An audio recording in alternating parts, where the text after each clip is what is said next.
The Synoptic Gospels narrate a peculiar miracle. Jesus, aboard a boat crossing the Sea of Galilee, sleeps while a violent storm threatens the vessel. The terrified disciples wake him. He utters a command. The wind and sea obey. Storm ceases. Disciples marvel. On its surface, this is a straightforward miracle narrative demonstrating Jesus' power over nature.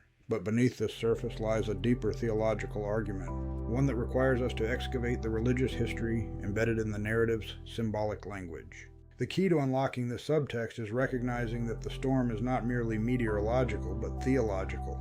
The storm narrative functions as theological polemic disguised as miracle story, a narrative intervention into how first-century Jews understood fear and authority. To read it properly, we must read it with knowledge of Yahweh's origins as a storm god and the Gospel's internal theological argument. Yahweh originated as a tribal storm deity of semi-nomadic Levantine peoples. Throughout Israelite history, Yahweh retained these characteristics.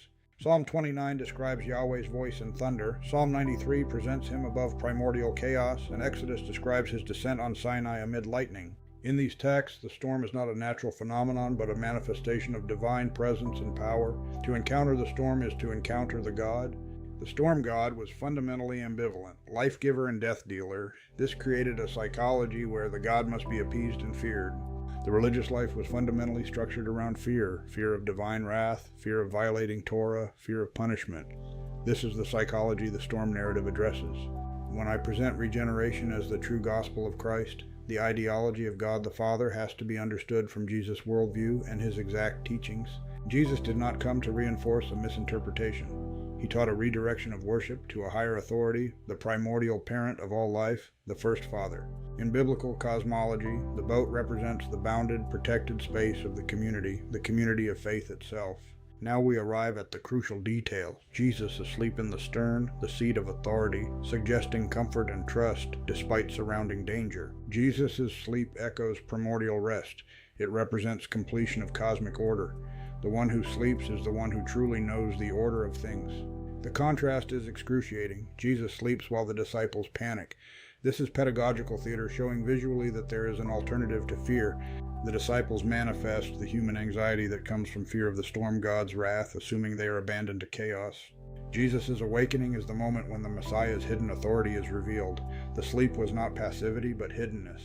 The disciples' response, "Teacher, do you not care that we are perishing?" is a reproach expressing profound doubt and a conditioned religious psychology. They have internalized the storm god theology. They assume divine power is threatening. This fear paralyzes them, keeping them in existential anxiety. When Jesus wakes, he rebukes the wind using language of exorcism. This implies a revolutionary theological reclassification. The storm is a hostile force to be subdued. Peace, shalom, is the presence of right order, where all powers are in their proper place. Jesus pronounces a new order. Chaos is not to reign, peace is. And the narrative tells us it obeys. There was a dead calm. This is the claim, that peace is resilient and the divine will is toward order and safety. Jesus asks, "Why are you still afraid?"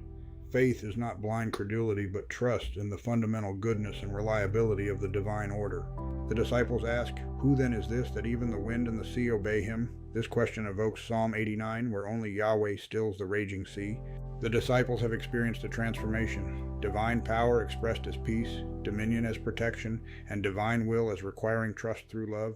This is part of a broader gospel pattern, a move from fear-based, law-centered religion to trust-based, grace-centered, internally focused relationship. In the context of the Roman destruction of the temple, the narrative asks, how can we have faith when the cosmos falls apart? By trust in fundamental divine goodness.